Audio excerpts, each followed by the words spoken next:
In the series called Master Classic Stories by Guy de Maupassant and other authors. And today our story is BERTHA by Guy de Maupassant.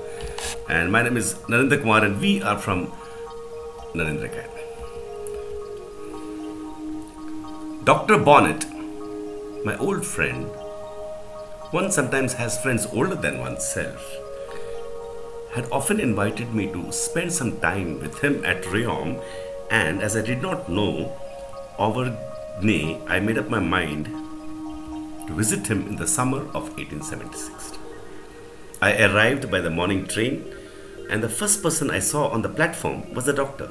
He was dressed in a grey suit and wore a soft black, wide-brimmed, high-crowned felt hat, narrow at the top, like a chimney pot, a hat which hardly anyone except an Auvergnat would wear, and which reminded one of a charcoal burner.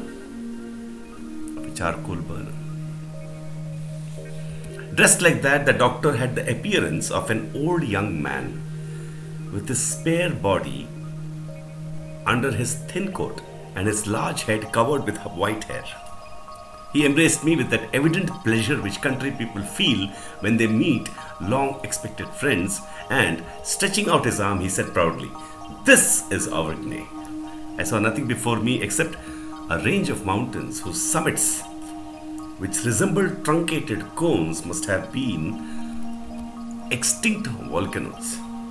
Then, pointing to the name of the station, he said, "Riom, the fatherland of magistrates, the pride of the magistracy, and which ought rather to be the fatherland of doctors." "Why?" I asked. "Why?"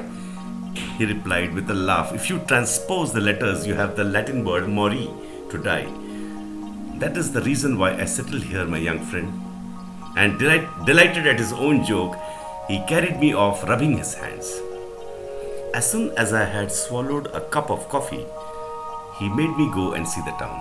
I admired the druggist's house and the other noted houses, which were all black but as pretty as bric-a-brac, with their facades of sculptured stone.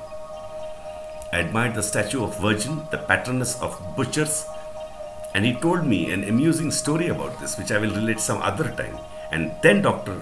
Bonnet said to me, "I must beg you to excuse me for a few minutes while I go and see a patient, and then I will take you to Châtel-Guyon so as to show you the general aspect of the town and all the mountain chain of the Puy de Dôme before lunch.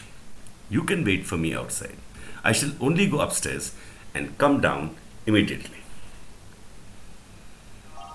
He left me outside one of those old, gloomy, silent, melancholy houses which one sees in the provinces, and this one appeared to look particularly sinister. Sinister means frightening, like a ghostly, and I soon discovered the reason. All the large windows on the first floor were boarded halfway up. The upper part of them alone could be opened, as if one had wished to prevent the people who were locked up in that huge stone box from looking into the street. When the doctor came down again, I told him from how it struck me, and he replied, "You're quite right.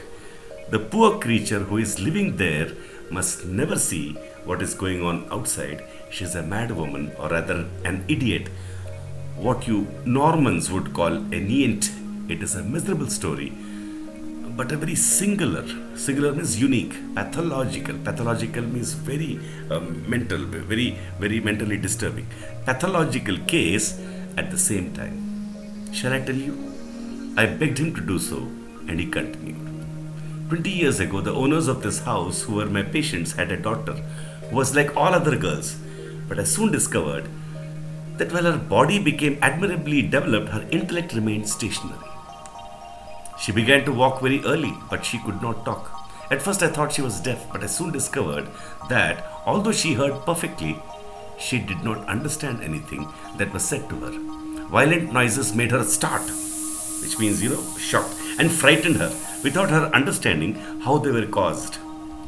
She grew up into a superb woman, but she was dumb. From an absolute want of intellect, from an absolute want of intellect, which means she did not have intellect, simply intelligence. I tried all means to introduce a gleam of intelligence into her brain. Gleam means a little bit. Gleam of intelligence into her brain, but nothing succeeded. I thought I noticed that she knew her nurse, though as soon as she was weaned, she failed to recognize her mother. She could never pronounce that word, which is the first that children utter and the last which soldiers murmur when they are dying on the field of battle. She sometimes tried to talk, but she produced nothing but incoherent sounds. You can't understand those sounds, just sounds, no meaning. Incoherent. When the weather was fine, she laughed continually and emitted low cries which might be compared to the twittering of birds. When it rained, she cried and moaned in a mournful, terrifying manner, terror, fearful, which sounded like the howling of a dog before a death occurs in a house. She was fond of rolling on grass as young animals do and of running about madly, and she would clap her hands every morning when the sun shone into her room and would insist by signs on being dressed as quickly as possible so that she might get out. She did not appear to distinguish between people, between her mother and her nurse, or between her father and me, or between the coachman and the cook. I particularly liked her parents, who were very unhappy on her account and went to see them nearly every day. I dined with them quite frequently, which enabled me to remark that Bertha, they had called her Bertha, seemed to recognize the various dishes and to prefer some to others. At that time, she was 12 years old, but as fully formed in figure as a girl of 18 and taller than I was. Then the idea struck me of developing her greediness, and by this means of cultivating some slight power of discrimination, intelligence in her mind, and to force her by the diversity of flavors, if not to reason, at any rate to arrive at instinctive distinctions like this flavor or that flavor. If she is greedy, then she would at least be able to distinguish between one flavor and another, which would of themselves constitute a kind of process that was necessary to thought, to thinking. Later on, by appealing to her passions and by carefully making use of those which could serve our purpose, we might hope to obtain a kind of reaction on her intellect and by degrees increase the unconscious action of her brain. One day I put two plates before her, one of soup and the other of very sweet vanilla cream. I made her taste each of them successively, and then I let her choose for herself, and she ate the plate of cream. In a short time, I made her very greedy, so greedy that it appeared as if the only idea she had in her head was the desire for eating. She perfectly recognized the various dishes and stretched out her hands towards those that she liked and took hold of them eagerly, and she used to cry when they were taken from her. Then I thought I would try and teach her to come to the dining room when the dinner bell rang. It took a long time, but I succeeded in the end. In her vacant intellect, a vague correlation was established between sound and taste, a correspondence between the two senses, an appeal from one to the other, and consequently a sort of connection of ideas. If one can call that kind of instinctive hyphen between two organic functions an idea. And so I carried my experiments further and taught her with much difficulty to recognize meal times by the clock. It was impossible for me for a long time to attract her attention to the hands, but I succeeded in making her remark the clockwork and the striking apparatus. The means I employed were very simple. I asked them not to have the bell rung for lunch, and everybody got up and went into the dining room when the little brass hammer struck 12 o'clock, but I found great difficulty in making her learn to count the strokes. She ran to the door each time she heard the clock strike, but by degrees she learned that all the strokes had not the same value as far as regarded meals. When I noticed that, I took care every day at 12 and at 6 o'clock to place my fingers on the figures 12 and 6 as soon as the moment she was waiting for had arrived, and I soon noticed that she attentively followed the motion of the small brass hands which I had often turned in her presence. She had understood. Perhaps I ought rather to say that she had grasped the idea. I had succeeded in getting the knowledge, or rather the sensation of the time into her, just as is the case with carp, who certainly have no clocks when they are fed every day exactly at the same time. When once I had obtained that result, all the clocks and watches in the house occupied her attention almost exclusively. She spent her time in looking at them, listening to them, and in waiting for mealtime. And once something very funny happened. The striking apparatus of a pretty little Louis XVI clock that hung at the head of her bed, having got out of order, she noticed it.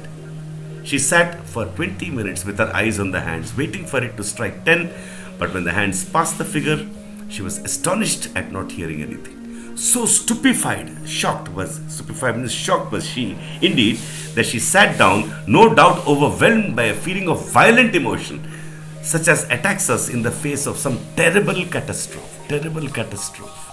an emergency. And she had the wonderful patience to wait until 11 o'clock in order to see what would happen. And as she had naturally heard nothing, she was suddenly either seized means caught, with a wild fit of rage means anger, at having been deceived means cheated, and imposed upon means forced upon, by appearances, or else overcome by that fear which some frightened creature feels at some terrible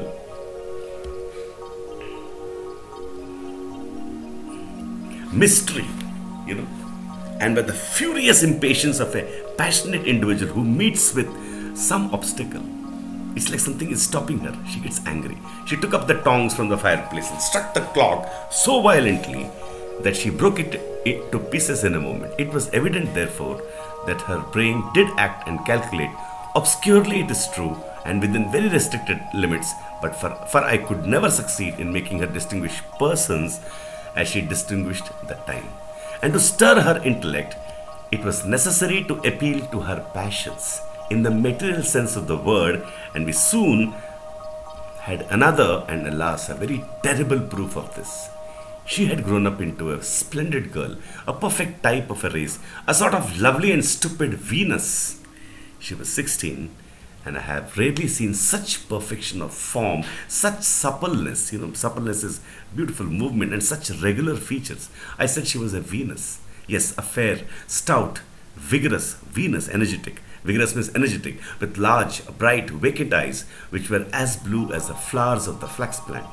She had a large mouth with full lips, the mouth of a glutton. Glutton is somebody who always eating. Of a sensualist, a mouth made for kisses. Well, one morning her father came into my consulting room with a strange look on his face, and sitting down, without even replying to my greeting, he said, "I want to speak to you about a very serious matter. Would it be possible for Bertha to marry?" Bertha to marry?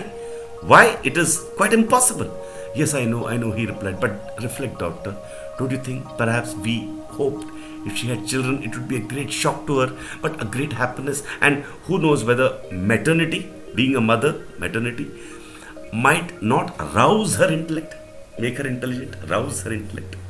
I was in a state of great perplexity, confusion. He was right, and it was possible that such a new situation and that wonderful instinct of maternity, which beats in the hearts of the lower animals as it does in the heart of a woman, which makes the hen fly at a dog's jaws to defend her chickens, might bring about a revolution, an utter change in her vacant mind, and set the motionless mechanism of her thoughts in motion.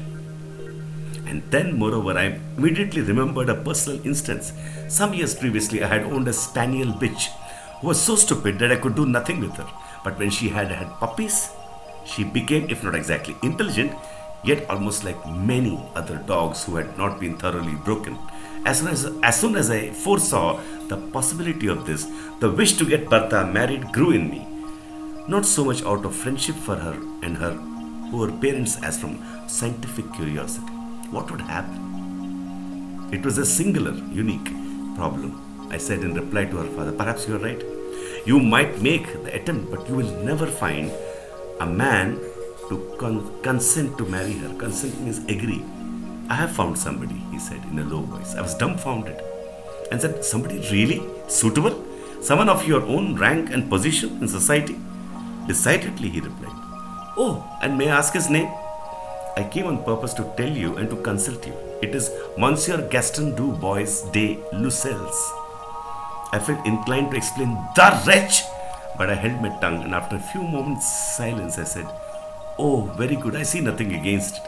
The poor man shook me heartily by the hand. "She is to be married next month," he said. Monsieur Gaston du Bois de Lucelles was a scapegrace of good family who, after having spent all that he had inherited from his father and having incurred debts, he got debts, incurred means got debts in all kinds of doubtful ways, illegal ways, had been trying to discover some other means of obtaining money, and he had discovered this method of marrying Bertha. He was a good looking young fellow and in capital health. Capital means very good, but fast. One of that odious race of provincial fast men. Odious is horrible, and he appeared to me to be as suitable as anyone and could be got rid of later. But by making him an allowance, he came to the house to pay his addresses and to strut about before the idiot girl who, however, seemed to please him. He brought her flowers, kissed her hand, sat at her feet, and looked at her with affectionate eyes, but she took no notice of any of his attentions and did not make any distinction between him and the other persons who were about her, which means around her. However, the marriage took place, and you may guess how my curiosity was aroused. I went to see Bertha the next day to try and discover from her looks whether any feelings had been awakened in her, but I found her just the same as she was every day, wholly taken up with the clock and dinner, while he, on the contrary, appeared really in love and tried to rouse his wife's spirits and affection by little endearments. Endearments means, words of love, and such caresses touching her as one bestows on a kitten. He could think of nothing better. I called upon the married couple pretty frequently, and I soon perceived that the young woman knew her husband and gave him those eager looks which she had hitherto only bestowed on sweet dishes. So she has got another dish now, kind of. She followed his movements, knew his step on the stairs or in the neighboring rooms, clapped her hands when he came in, and her face was changed and brightened by the flames of profound happiness and of desire. She loved him with her whole body and with all her soul, to the very depths of her poor weak soul, and with all her heart, that poor heart of some grateful animal. It was really a delightful and innocent picture of simple passion, of carnal and yet modest passion, such as nature had implanted in mankind before man had complicated and disfigured it by all the various shades of sentiment. But he soon grew tired of this ardent, this beautiful, dumb creature, can't think, and did not spend more than an hour during the day with her, thinking it sufficient if he came home at night, and she began to suffer in consequence. She used to wait for him from morning till night, with her eyes on the clock. She did not even look after the meals now, for he took all his away from home, Claremont, Chateauguan, Royat, no matter where, as long as he was not obliged to come home. She began to grow thin. Every other thought, every other wish, every other expectation, and every confused hope disappeared from her mind, and the hours during which she did not see him became hours of terrible suffering to her. Soon he ceased to come home regularly. Of nights, he spent them with women at the casino at Royat and did not come home until daybreak. But she never went to bed before he returned. She remained sitting motionless in an easy chair with her eyes fixed on the hands of the clock, which turned so slowly and regularly round the china face on which the hours were painted. She heard the trot of his horse in the distance, and sat up with a shock. And when he came into the room, she got up with the movements of an automaton like a machine, and pointed to the clock as if to say, "Look how late it is." And he began to be afraid of this. Amorous and jealous. Amorous means sensual, and jealous half-witted woman. Half-witted means not very intelligent, dumb woman, and flew into a rage, anger, as brutes do. He was a brutish guy. And one night he even went so far as to strike her, beat her. So they sent for me. When I arrived, she was writhing and screaming. She was on the floor, writhing and screaming, shouting loudly in a terrible crisis of pain, anger, passion. How do I know what? Can one tell what goes on in such undeveloped brains? I calmed her by subcutaneous injections of morphine, and forbade her to see that man again, for I saw clearly that marriage would infallibly kill her by degrees. I was sure that infallibly, surely, kill her by degrees. Then she went mad. Yes, my dear friend, that idiot went mad. She's always thinking of him and waiting for him. She waits for him all day and night, awake or asleep at this very moment, ceaselessly, without stopping. When I saw her getting thinner and thinner, and as she persisted in never taking her eyes off the clocks, I had them removed from the house. I thus made it impossible for her to count the hours and to try to remember from her indistinct reminiscences memories at what time he used to come home formerly. I hope to destroy the recollection of it in time and to extinguish that ray of thought which I kindled with so much difficulty. The other day I tried an experiment. I offered her my watch. She took it and looked at it for some time. Then she began to scream terribly as if the sight of that little object had suddenly awakened her memory, which was beginning to grow indistinct. Slowly her memory was going away. She is pitiably thin now, with hollow and glittering eyes, and she walks up and down ceaselessly, without stopping, like a wild beast in its cage. I have had gratings put on the windows, boarded them up halfway, and have had the seats fixed to the floor so as to prevent her from looking to see whether he is coming. Oh, her poor parents, what a life they must lead. We had got to the top of the hill, and the doctor turned round and said to me, "Look at Riom from here." The gloomy town looked like some ancient city. Behind it, a green, wooded plain studded with towns and villages and bathed in a soft blue haze, extended until it was lost in the distance. Far away on my right, there was a range of lofty mountains with round summits or else cut off flat, as if with a sword, and the doctor began to enumerate the villages, towns, and hills, and to give me the history of all of them. But I did not listen to him. I was thinking of nothing but the mad woman, and I only saw her. She seemed to be hovering over that vast extent of country like a mournful, sad ghost, and I asked him abruptly, quickly, what has become of the husband? My friend seemed rather surprised, but after a few moments' hesitation, he replied, "He is living at Royat on an allowance that they made him, and he is quite happy. He leads a very fast life." As we were slowly going back, both of us silent and rather low-spirited, an English dog cart drawn by a thoroughbred horse came up behind us and passed us rapidly. The doctor took me by the arm. "There he is," he said. I saw nothing except a grey felt hat cocked over one ear above a pair of broad shoulders, driving off in a cloud of dust. I saw nothing.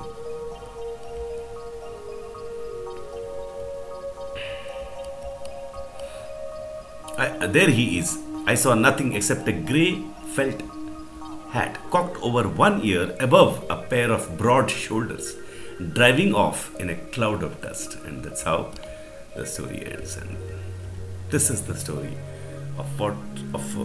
can't explain this story. This is a story which goes deep into how each person is so unique, and much more. Thank you so much. This is Narendra Kumar, and we are from NRK Academy.